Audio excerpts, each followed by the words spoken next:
التحيات لله والصلوات والطيبات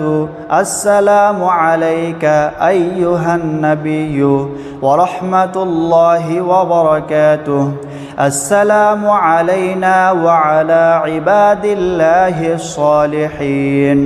أشهد أن لا إله إلا الله وأشهد أن محمدًا عبده ورسوله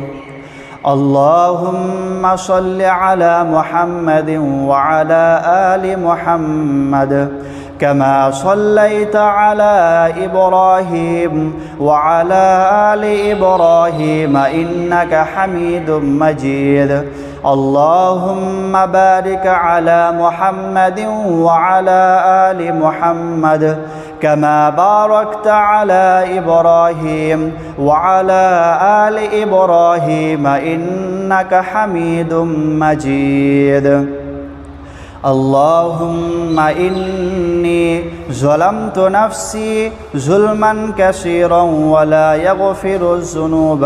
إلا أنت فاغفر لي مغفرة من عندك وارحمني إنك أنت الغفور الرحيم